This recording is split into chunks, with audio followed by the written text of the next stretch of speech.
The end time, it is not time to treasure. It is time to work. Because of the good work. The rich in the kingdom of heaven. People going to heaven. They walk with the riches of their hands. Not money. We're not speaking about money. No. Places here in Kenya where you can never give them money. I mean cash. They won't allow it. You gotta put it in your Visa card. And then you will send the money like that. Transfer. Systemic. That is the system of the world. Money is not the paper money, it is the value in whatever. In the kingdom of heaven as well. We're never going to take the dollars of America. We never take the shillings of Kenya. We'll take our words. Tell your neighbor we will take our words. We invest in a car. And that car is the work of the Lord. And we will walk with that car. We're never going to walk with the car. Amen. Amen. I want to talk with you the few words that talks in the end times. I want to talk about the end times. I want to tell you what is in the end times. According to the Bible. So many people are still asking, are we in the end time? Or we still So many people ask themselves, are we in times of end times? Or it is not yet there? Say amen. Say amen.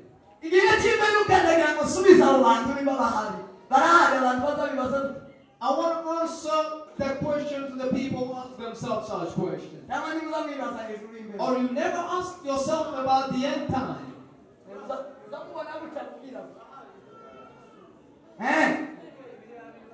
End time.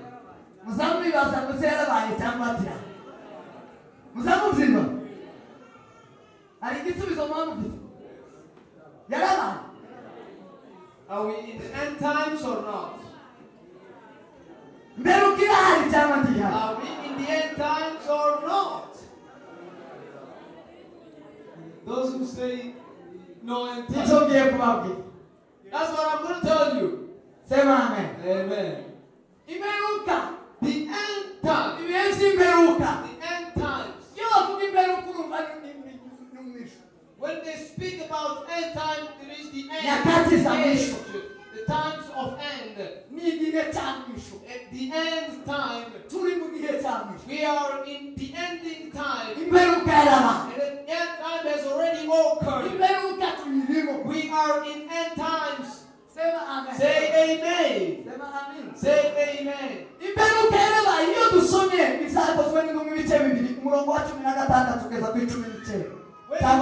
When you read the book of Acts of the Apostles 2nd, you find the news of Apostle Peter. Then they received the Holy Ghost. They asked themselves, and the Israelites thought about it. And they said, what is happening to these people? They reminded them. Remember that Joel the prophet, he prophesied about it. And he said in the end times, God will pour his spirit to all human flesh. And he said, your sons, they will prophesy. And your old men, they will see visions.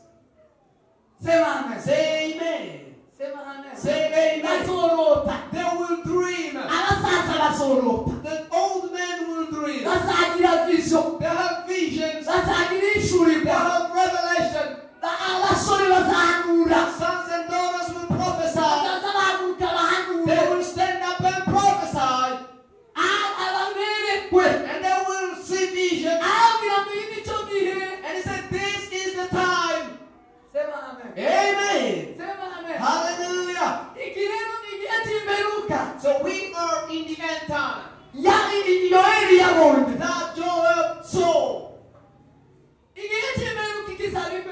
What will show that we are in the end times? It is when Jesus came. The Bible says, Hebrews 1-4, it says, in the old times, God spoke with people through prophets.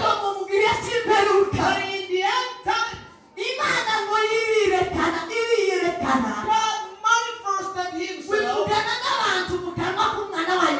spoke to people through the mouth of Jesus Christ, the Son of the living God. Amen. Hallelujah. The first thing that shows us that we are in it is the coming of our Lord Jesus. Jesus was prepared to come in the end times.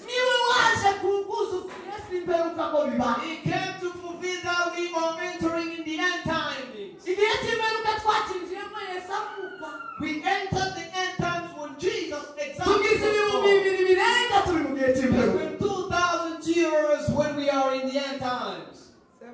Say amen. Say amen. The second thing that shows us that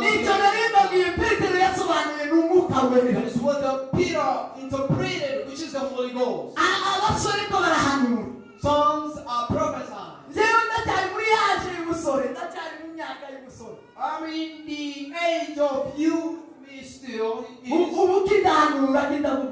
I'm prophesying, speaking the good news of the Lord.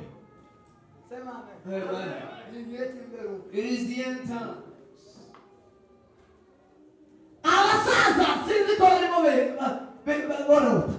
Old men, they see three.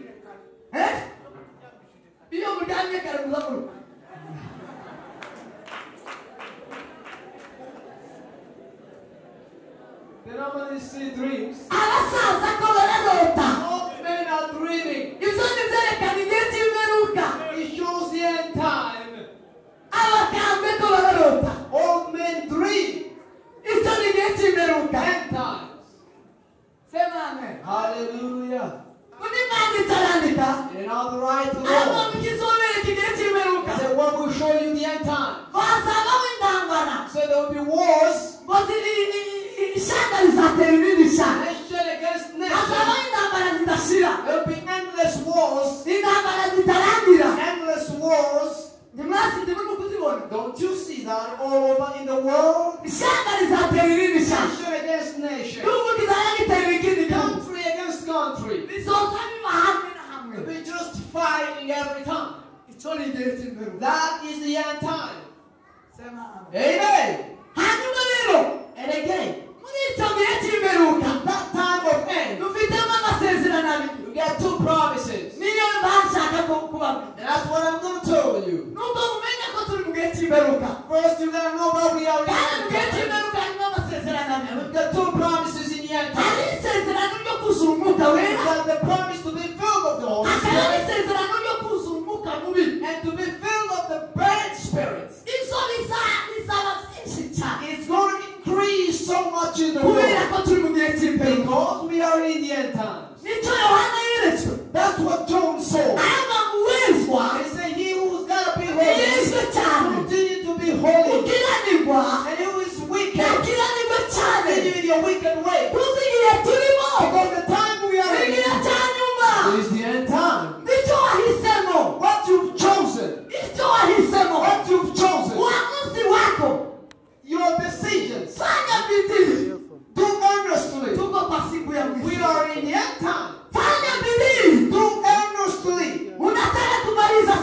We are almost finishing our journey. And he's saying, you who are purifying yourself, purify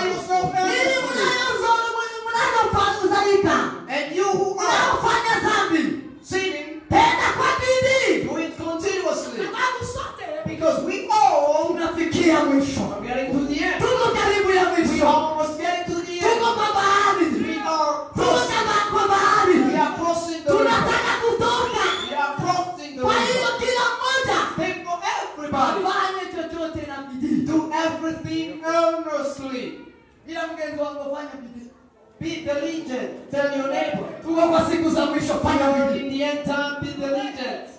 Ongeza. Add some more. Ongeza nguvu. Add some more strength. Sema amen. Say amen. Sema amen. Hallelujah. Bwana sifiwe sana. Praise God. Bwana sifiwe sana. Akawaambia kwamba And he told them, watu wa mwisho, the end times people, walio wa mwisho, people of end times, watadhihirika kwa ishara mbili. two things will be manifested. Ishara ya kwanza, First, watajazwa Roho Mtakatifu. to be filled of the Holy Ghost. Wakijazwa Roho Mtakatifu, And after being filled of the Holy Ghost, atapata nguvu. they receive power. Sababu Roho Mtakatifu Because the Holy ni Spirit nguvu is power zinazo that sababisha kila mmoja makes everybody fanya kazi aliyo nayo to do the work He's given kwa haki na kweli. accurately and in the right way. Umuka wera The Holy Spirit uzali imbaraga comes as power zo gufasha buri wese to help everybody gukoresha ibiretse to use His talent gukora umurimo arimo akora to do the work He's doing, akawukora neza. and He does it wisely. Kubera ni umwanya wa mwisho, Becomes the end time. ni umwanya w'amakongirisho gusa. It is the end time of conclusions. Sema amen. Amen. Ni igihe gusa cyo gukonkiriwa, It is time to conclude. ni igihe cyo gukasiya, It is time to ni briefly igihe wrap cyo everything kurangiza together. ibisaje, It is time to finish everything ni we igihe cyo started. gufinaliza. It is time to Iyo finalize. umuntu ageze mu gihe cya fina, We are in time of finalizing. asakora n'imbaraga And a person works earnestly n'amashozi igihe cye so he neza. can finish his timings very well. Hanyuma rero And again, Imana iravuga ngo mu gihe cy'imperuka God said in the end time, nzakora ibyo bintu bibiri. I gotta do those two things. Sema amina. Amen. Sema amina. Hallelujah. Nzasuka umwuka wanjye ku And I bantu pour bose. my spirit to people, Ese mwene data, brothers and sisters. wuzuye umwuka wera Are you filled of the Holy Spirit? ko turi mu bihe by'imperuka. We are in the end time now. Wowe ufite umwuka wera, Do you have the Holy Spirit? wowe wuzuye umwuka Are wera, you filled of the Holy Spirit? icyo urimo ukora What you are doing mu gihe cya nyuma, in the end times, mu gihe cyo gusozera, in the time of finalizing, urakoresha imbaraga zihe are you using the time, the strength of z'umwuka the wera of the power of the Holy cyangwa Spirit, se umwuka mubi? or of the wicked spirits? Yesu aravuga ngo Pawulo yandikira Timoteyo, Apostle Paul wrote to Timothy, amubwira amagambo akomeye said to him powerful words muri iki gice.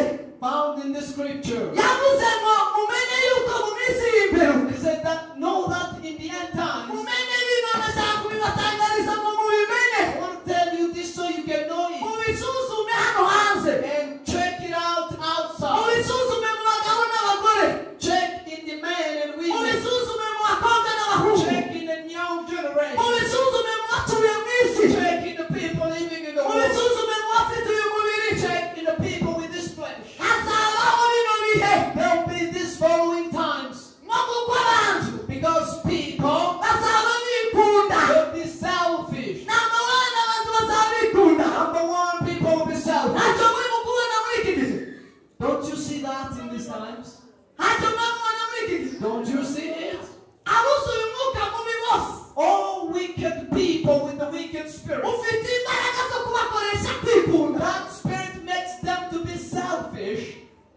Uzasanga And you find urengamiye mu kwikurira, a person is just greedy. Everything mu belongs to him. kwikunda. Greedy, selfish. Sema amen. Amen. Sema amen. Amen.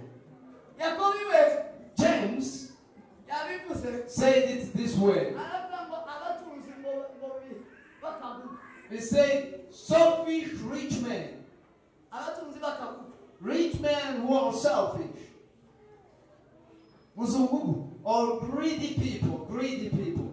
Greedy rich men. Selfishness. Yavuze ngo Imana yaciriyeho iteka ubuto abatunzi Say God condemned rich people ngo bagire ubugugu, so they can be selfish bikukumiriza, and put everything ngo on babitse themselves. ubutunzi bwabo mu gihe cy'imperuka. They are treasures. Ubu si igihe cyo kubika. This is not time to serve our treasures on ourselves. Iki si igihe cyo kubika. This is not time to trade our treasures on ourselves. Ubwira mugenzi wawe iki si igihe cyo kubika. Tell your neighbor this is not time to put on treasures to save strangers.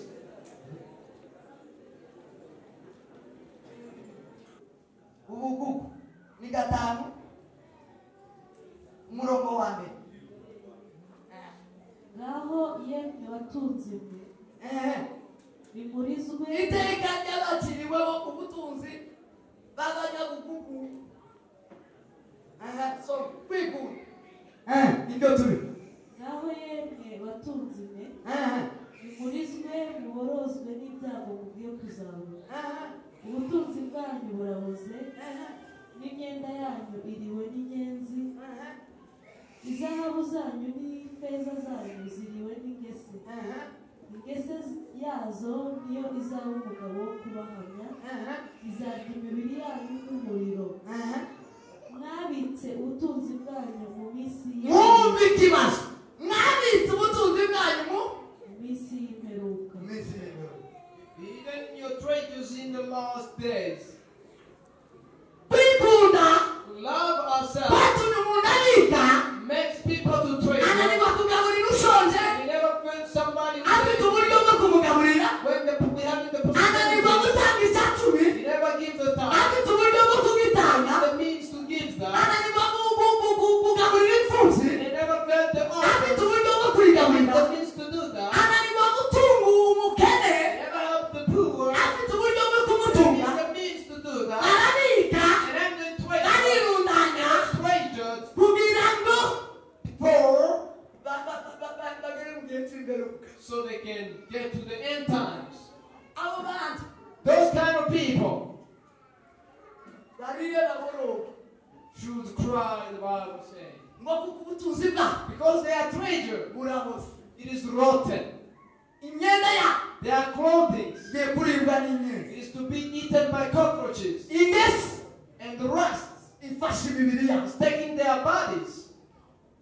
kubera ko babitse igihe kitari cyo kubika. Because they treasured in the wrong Igihe time. cy'imperuka si icyo kubika. That time it is not time to treasure. Ni icyo gukora. It is time to work. Ni icy'imirimo myiza. Because of the good work. Abatunzi bo mu bwami bwo mu ijuru. The rich in the kingdom of Abarimo heaven. basa mu bwami bwo mu ijuru. People going to heaven. bagenda bafite ubutunzi bw'imirimo. They walk with the riches of their hands. Si ubutunzi buri kashi. Not money. We're not speaking about money. Oya. No. Ubu nyine hari ahantu hano muri Kenya n'ahandi Places here in Kenya udashobora kumuhereza ifaranga muri kashi. where you can never give them money. I mean, cash. They won't allow it. Uziritse muri kashi. You gotta put it in your Visa card, Mwoherereze nawe n'uko. and then you will send the money like that. System. Transfer. System. That is the system of the world. Ifaranga si ukuboneka ifaranga ni system. Money is not the paper money, it is the value in whatever. In the kingdom of heaven as well. We're never going to take the dollars of America. We never take the shillings of Kenya. We'll take our words. Tell your neighbor we will take our words. We invest in a car. And that car is the work of the Lord. And we will walk with that car. We're never going to walk with the car. Amen. Amen. A person who doesn't love himself, invested his riches, he knew if we are in the end, his riches is in works, his riches is in helping, his riches is in worshiping the Lord, his riches is in worshiping the Lord. Loving himself, it is not to be spoken. Amen. Because of the power of the Holy Spirit. But the person with the wicked spirit, the wicked spirit, he loves himself. Do you love yourself? Or you love your neighbor? Jesus spoke about love. And he said, put your neighbor first. Amen. Amen. Love your neighbor It's yourself. It means the love you love someone. To be equal to the love you love yourself. Be equal. Wherever you can share in the midst. This is the body and this is the organ. This is the organ and this is the organ. Those are the people filled with the Holy Spirit. In the end times, look at it. People love themselves. Do we have lovers of themselves in here? It's not a miracle. We are in the end time. It's not a miracle. We are in the end time. They will love themselves. Amen. Praise the Lord. Second thing he said, he said, to be lovers of money. Lovers of money. Be lovers of money. Money or shillings, whatever you might call it. Shillings. Be lovers of shillings. Don't you see that in the world? Is it existing? People will love shillings. Somebody will kill you because of money. People will shoot you because of money. It's not a miracle. We are in the end. Yet in the end time, every people without love will be filled of the spirit of loving dollars and loving euros. They love money more than people. They love money more than they love God. And the Bible says you should never love something more than the Lord. But love the Lord with your heart, mind, and strength. The only thing is to be loved. It is to love God. God is the only one to be loved. In the end times, we will see those types of people. We see the people that love God. We see the people that love money. God will show you in the end times. They will love money. So the man said money. It's a good service. It is a good service.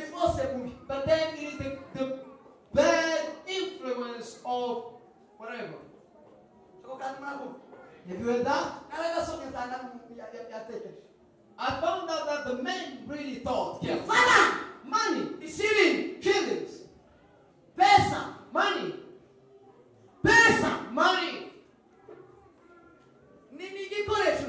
He's a good servant. Very good servant. If you have money, when you have money and you're about to do some of the things, you're just going to buy whatever you want. Money can buy the world. And the world is expensive than anything. Money is a good servant, but the boss is a very bad boss. When money leads you, when you are led by money or controlled by money, shillings control you. You are in the spirit of the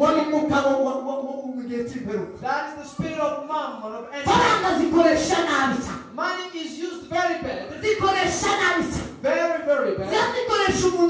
They use somebody very ugly. They lead somebody so bad. Make somebody to bully. He becomes so prideful. A man becomes prideful when he has money. Because of money, he put cases on them. Because of money, he takes away the belongings of others. And you find everything controlled by the influence of money. The Bible says that the money, it is the root of all evil. Nuzozwa ufite ifara. If you see having yourself money, Uzusenga cyane. pray a lot. Uzwa kumuvuga ngo Jesus, Jesus. Say, Lord, Lord, Jesus Lord. Christ, Yes, Jesus yes, yes, Christ. Jesus Christ, Yes, Jesus yes, Christ. Winufasha. Come and help me. Yes. Bitumuzi bibi. I got the root of all evil. Bitumuzi bibi. The root of all evil. Faranga n'umuzi bibi. Money, the root of all evil. Bomba kuba ufite imbaraga z'umwuka we. You gotta be needing the power of the Holy Spirit. Kugira ngo uzikoreshe zigukora. So you can use money and not be used by money. Sema amen. Amen. Gatatu. The third, Ahubwo mu gihe cy'imperuka. say the end times. Muzakirebera. You will notify it Mwirari. by selfish ambition. Irari no kwirarira ndabiratandukanye. Selfish ambition and Abantu bose aho birarira n'ubwo. Kwiyemera. people be so prideful. Kwihana. Kwihana no kwirarira. Kwihana umuntu akifuza. Somebody's pride, think of pride. No kwiyumva. Bata wiyumva kuri keke. Tawu. Ngaima ura n'umuntu wivuga akihana. Somebody who is pride, Timurabura nawo. feeling like there is no one else but Samura him. nawo. Have you seen the kind of people? Samura nawe n'abantu bashoboye byose. People who boast that they can do everything. Kwitapa. Ninjuzi kuririmba. Ninjuzi guhimba. Ninde wibuhanura. Ninde wibukora imirimo. Ninde. Ninde w'amafaranga. Ninjuzi ubemba. Ninde. Abagore bo muri Church of Christ. Arundi se. Just me. Umuntu ari kumusora mutabari bagore. Is there any woman who is greater than all here? Umugabo uruta abandi bagabo. A man greater than all men here? Umuntu arimo. Do we have that man here? Umugabo uruta abandi bagabo. A man greater than all. Tawe. Siyoba kivuze. Reka mubwire uri mu mutima. Wisubize mu mutima. Umuntu wese wirariye. Every person who's boasting, Ari mu mwuka wa Satani. he has the spirit of the devil. Icyo ni igihe cy'imperuka. That is the end time.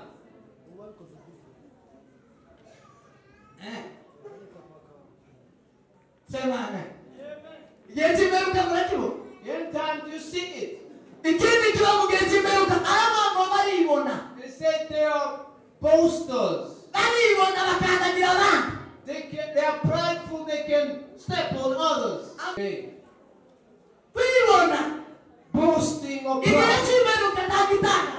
And then there's no Ntagitanga miracle. zakibana. There's no miracle. Bazaba bibona. People will be prideful Bibonesha amafaranga. with money, Bibonesha ubwenge. intelligence, Bibonesha amahuzu. with clothing, Bibonesha ibindi bintu bihendutse. with all sorts of things. Igihe cy'imperuka. End times. Igihe cy'imperuka. End times. Abantu bazaba bibona. People will be prideful. Mubibona. If you see that, Bikabatangaza. don't be surprised. Azabuzuye umwuka You'll mubi. be filled with the wicked spirit. Uwo mwuka mubi. And that wicked spirit, N'ubwibone. it is of pridefulness. N'ubwibone. Prideful spirit. Pride the church. Pride. Ubwibone. Pride. Ubwibone. Pride. Ejo bundi hamamagara undi ngo nije waciyemo akarere ka Mwiki. Akarere ka Mwiki mwakitemo. And another one called me yesterday Wadawu and ndio said, wanaciyemo you are the one mu who divided the Mwiki area.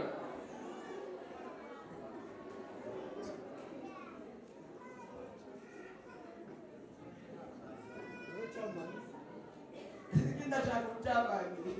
I don't know if they want me to be chairman Habe or n'uwo what. mbere ubusa. Habe uretse kucyama. Narababwiye hano. Habe no kuba guverineri. Sinobikunda. Kuba president. Sinobikunda. To be president, governor, Who? whatever title. Kuba That's not me. president w'umuryango. To be the leader of the family. Umuryango wa data Kanyamasoro. The family of my father. Sinobikunda. Can't do that. Kuba president To be the president of the state. w'umuryango w'abenga. Oh, Sinobikunda. my family. I can't. Kuba president w'abanyamurenge. To be the president of Sinobikunda. the family. I can't. Kuba guverineri Be the governor.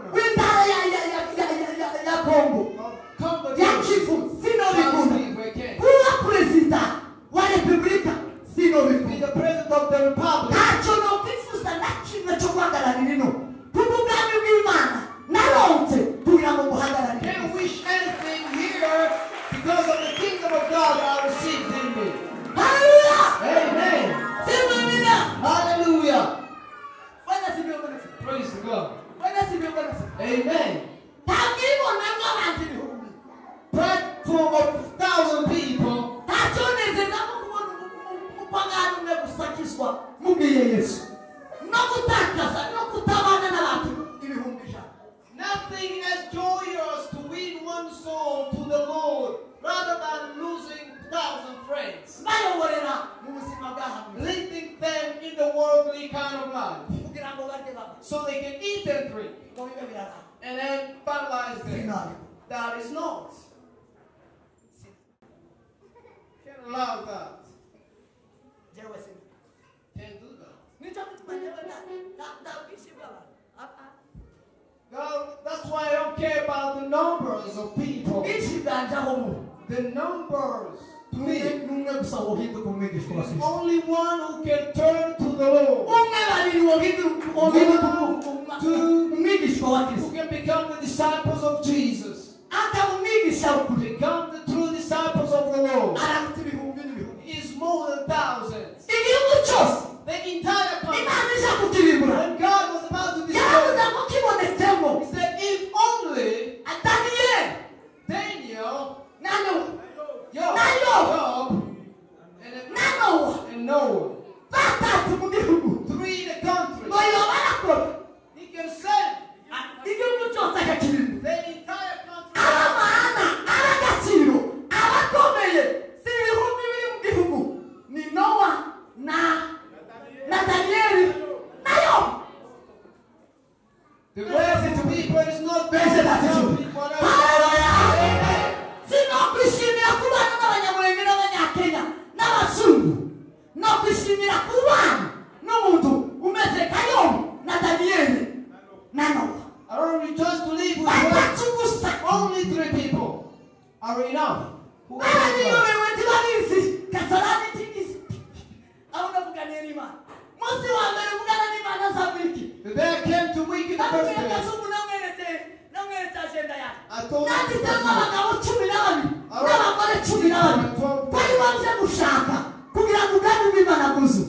Abagabo 12 n'abagore 12 niryo kanisa naje kureba. that is the church that came to found here. Sema amen. Sema amen. Amen. Naje Imana imeze mpindura abagore 12 n'abagabo 12 bahinduke dufatane mu twamamaza ubwami bw'Imana. I came so we can get together with only 12 people to proclaim the gospel of the Lord. Sema amen. Say amen. Yewe kandi tuyine mukabani n'abarangi ngo n'abaryamye 6 ni ntayumbira n'abajyanye 6 uzamagira gute mugetera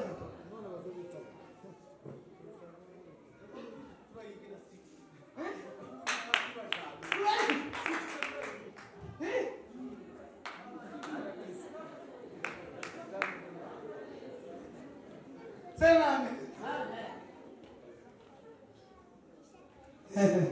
Igihe cy'imperuka The end times. ahantu bazibona ku bwugi People will bazaba bibona ku bandi. be so prideful. Sema amen. Amen. Sema amen. Hallelujah. Ngo bazaba bibona They will be ngo proud. batukana To be insulters. To be insulting one another. kubona ibitutsi But you see insulting. n'abatanga yavuga batuka abandi ku rubuga So now batababonana ari mu bintu insulting others on the igihe WhatsApp cy'imperuka group. End times. ukaba uri mu nzu mu wawe You are in your house umugore amaze kukugaburira muricaye n'aba and you've eaten sitting amaze together. ukamurengera ku gitutsi cy'urwandiko And then you type an insult. igitutsi cy'urwandiko Insults.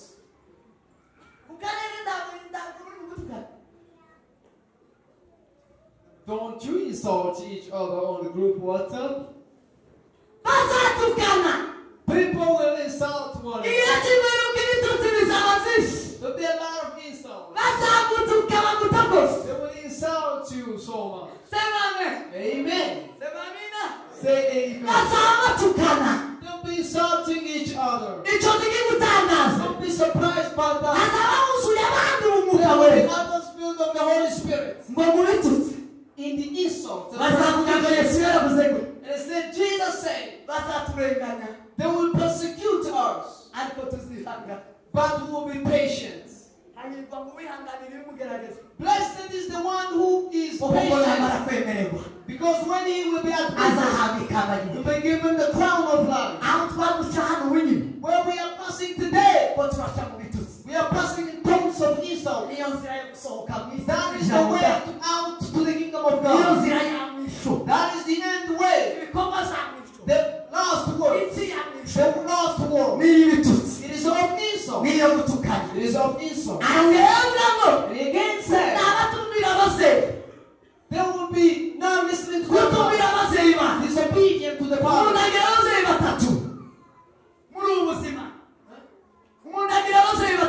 The person has three parents in this life.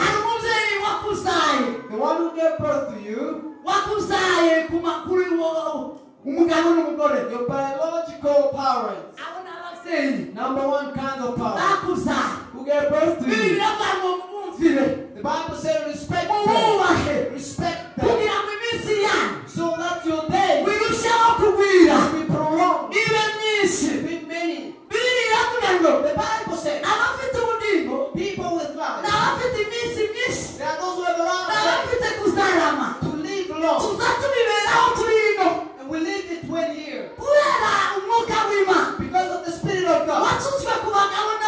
All over men and ladies and gentlemen. To all people. It gives us the assurance to obey God. If you are not filled of the Spirit of God, they don't obey the power. They don't obey their own parents.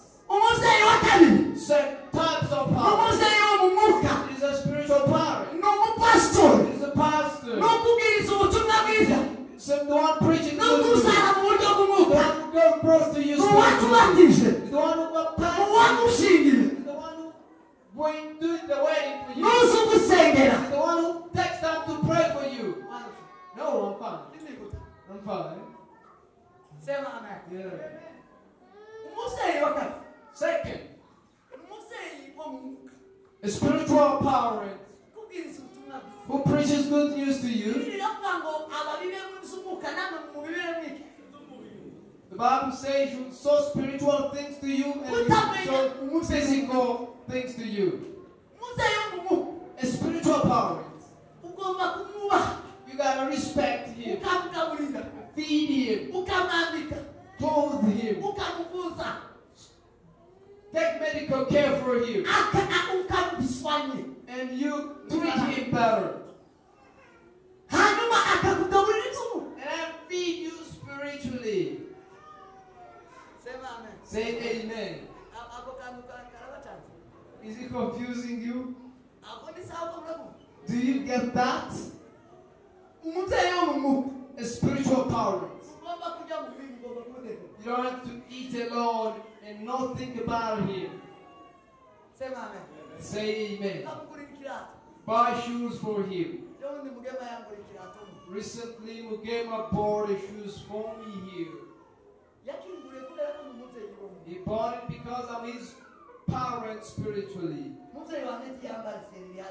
My parent will never wear a beige shoes here when I'm wearing a shoes here. And he said, no then. The third, it is the president of the states. They're the people working in the government. The servants of God, they respect and obey the laws of the government. They need to obey what is to be obeyed. And they are also to be obeyed. I told you Israel got the country for only 3 things. That position, that is the position. People stood in their own place, positions. In the government, they were standing very well. They knew their barrier, their borders. And spiritually, religiously, the way of obeying the law. Priests also, they knew their boundaries. And the thirdly was prophets. that time. And He was well governed. And they will rule to the end of the world. Because they positioned the three governments. The country to be destroyed when those three types of government is not well set in the country. And the country will be just messed up. Say amen. Say amen. Say amen.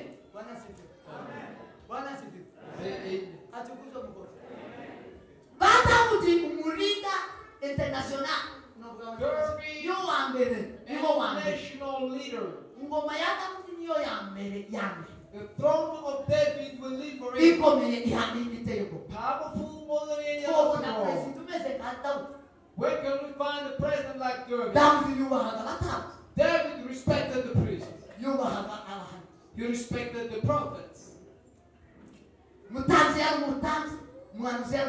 Priest was a priest. Prophet was a prophet, and a king was a king.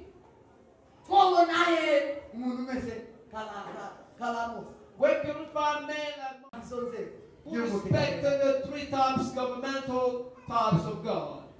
Amen. Amen. Hallelujah. Praise God. The last one, as I'm finishing, the end time. People will be greedy and they will be unholy. People will be unholy and content and not satisfied. What does it mean, being not satisfied? The Bible says the sin more than is to elevate the one who sins, or thank him who's sinning, or support. Not to thank God, not to speak about the greatness of God. It is a sin. It is the spirit of the devil that says nothing happened, nothing that the Lord has done. People who don't thank God, nor do they thank God when it's evening. They don't accept to be holy continuously. And when the word of God is here in war with the Holy Spirit, it is so people can thank the Lord and then turn to be more holy and holy. That is the work of the Spirit of God and the whole word of God. Brothers and sisters, I want you to know that we are in. There are two promises: the spirit of the Spirit of God, the spirit of the Spirit of the devil, found in the book of Joel and in Timothy. Apostle Paul telling Timothy, chapter 3 in John, chapter 3 in the second Timothy. Those two people are living in the world. They are living in the end time. Search and find out the spirit you have and then use it mightily. Don't sleep or slumber. We are in a time of power. The kingdom of God is diligent will take by force. It is not either of eating nor drinking, not only of words. Power, Apostle Paul tells us, and it is of wisdom. Sound-minded, David said, teach me how to number the days of my life, so I can know the seasons, so I can remain with the right heart. If there is no time, there is no wisdom, there is no seasons, you can have a word. So we are in the end times. We are in the end times, bro. Be filled of the Spirit of God. Ask for the Spirit of God to come over you, so you can end your time very well. Don't be filled of the wicked spirit. so you can end up in a bad spirit. There is a day of the Lord which will burn the people, which will finish up the people.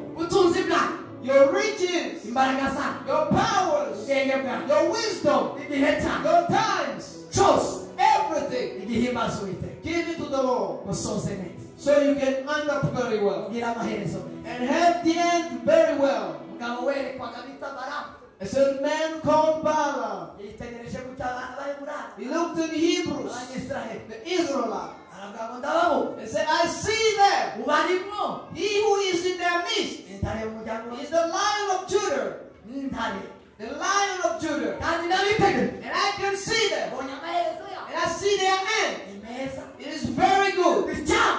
I wish I may die the death of the righteous and have their end be like theirs. Have good ending. Have good ending. Have good ending. In the end time, the fill of the Spirit of God. Stand up as we pray. God bless you. Amen. The fill of the Spirit of God. So easy to separate that. We are not in confused times. I mean, clear timings. We're about to go home.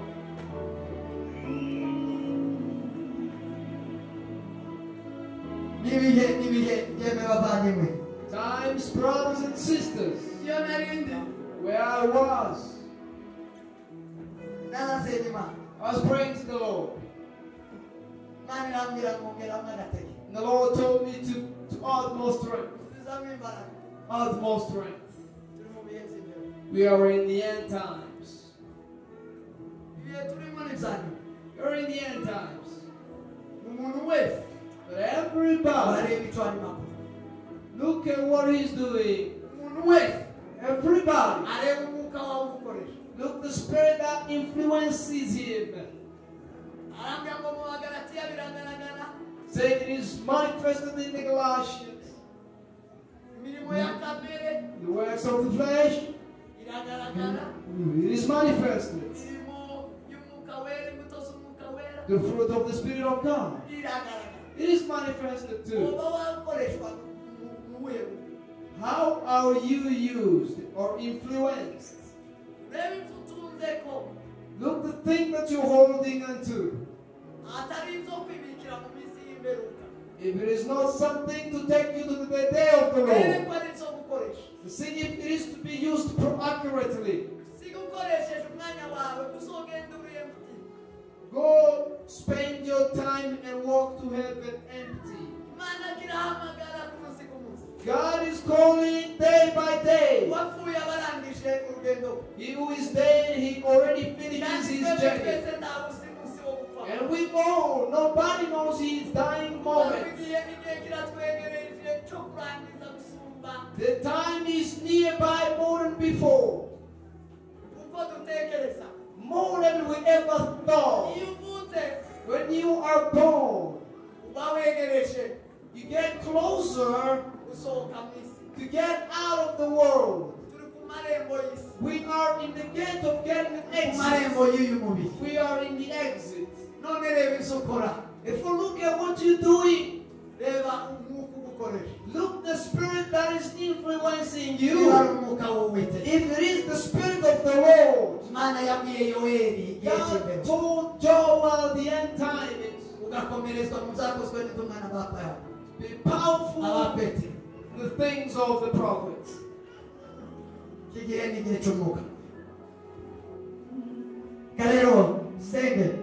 Let us pray.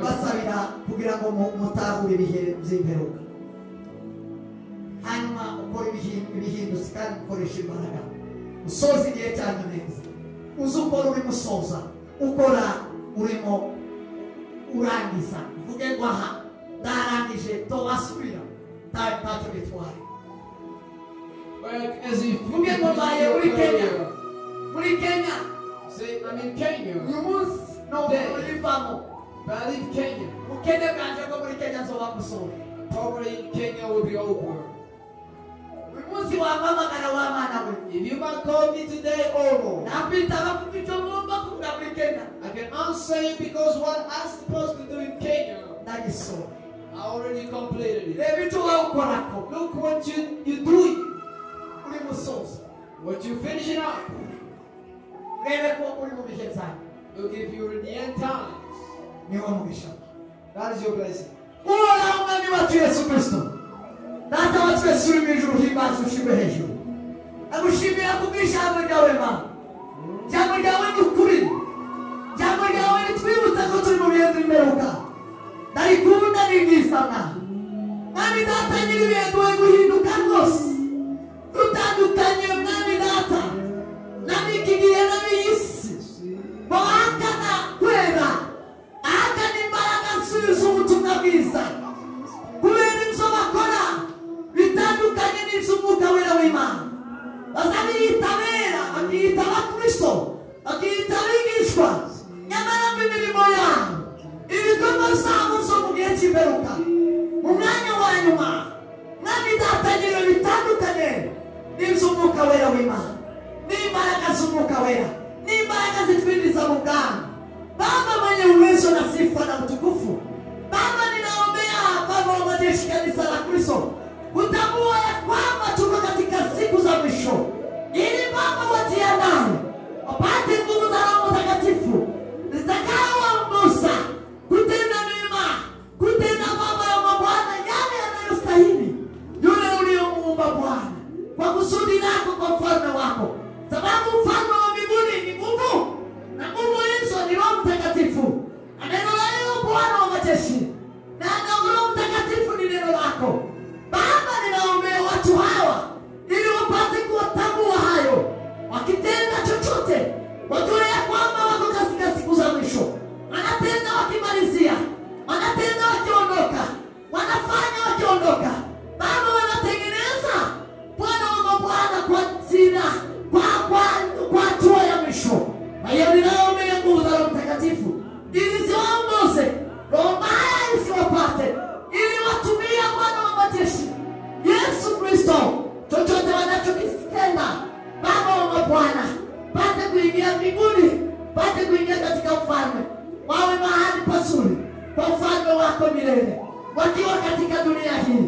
Asante Yesu kwa sadisi hii, asante kwa nyimbo, asante Bwana wa mabwana kwa mema yako uliyoyafanya katika mkutano huu.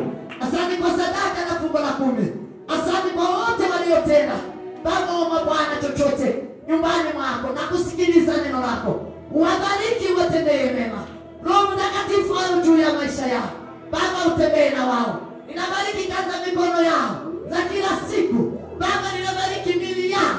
Baba wa mabwana ninabariki popote waendako. Baba wa majeshi uzilike, uonekane, uwe pamoja nao. Baba ninaombea mafikira yao. Baba waendelee wakikutambua, waendelee wakikufikiria. Asante Yesu kwa yote uliyoyafanya, yote yaliyo mbeleni. Baba kama matangazo tunayaombea ili Baba uendelee kutuongoza. Tukiongozwa na wewe tutatenda mema katika maisha yetu. Ni asante Baba kwa wote, kwa wageni, kwa wenyeji wote Bwana wa mabwana. Ni asante mara tena kwa kitaalamu tutakapoingia. Jina lako litukuzwe. Ni asante kwa siku ya leo. Katika jina la Yesu tunaomba na kuamini. Amen.